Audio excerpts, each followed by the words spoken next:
Okay, nobody can tell you the precise number, but I can tell you that it has been an interesting discussion and debate.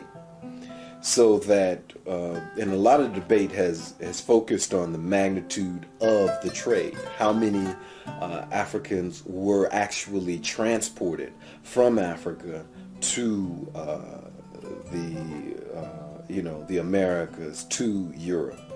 How many Africans were transported from Africa to Asia? How many Africans were transported from Africa to Europe, to the Mediterranean via the Eastern trade?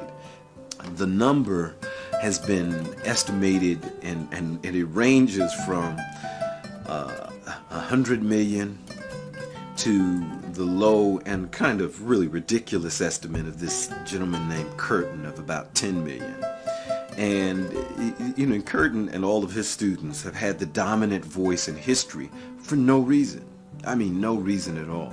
Every statistical analysis that I have done of the evidence, every demographic analysis I've done of the evidence produced by most historians who work in this area, have been saddeningly low.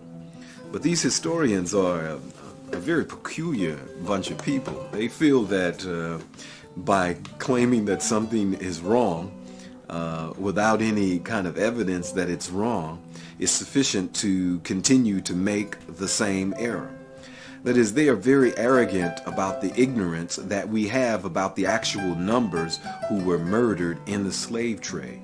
So since we can't get the actual numbers, we can, from looking at population numbers that we do have from some areas, get a general sense of the size of Africa's population and a general sense of the size of those who were enslaved. We would have to put that number somewhere between 20 and 50 million people. Now, and this is not considering those who would have died in the process.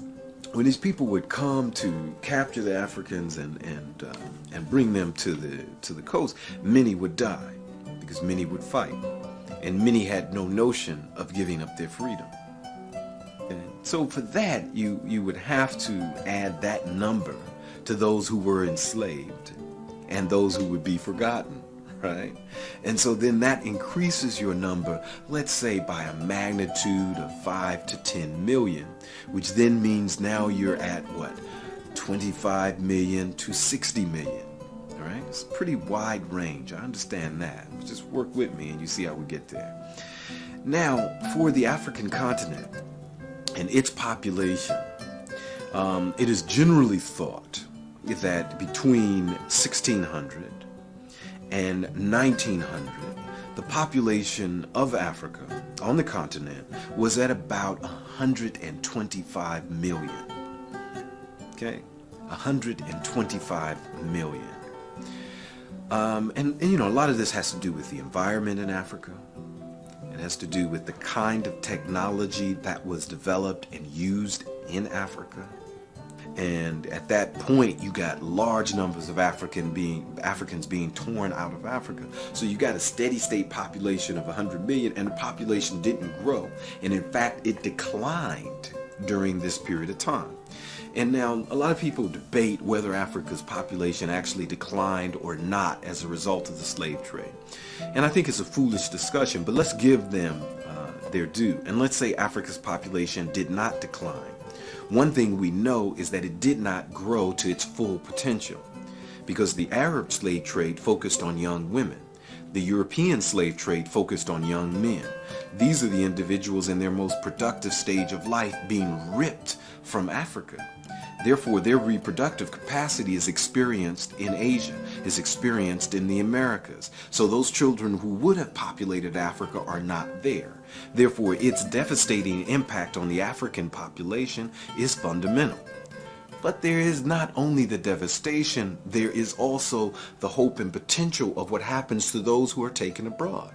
because they give the world cultural innovation and revolutions that it had never saw before.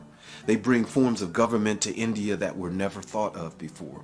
They bring forms of governance and forms of culture and forms of expression and forms of religious practice to the Americas that were never imagined.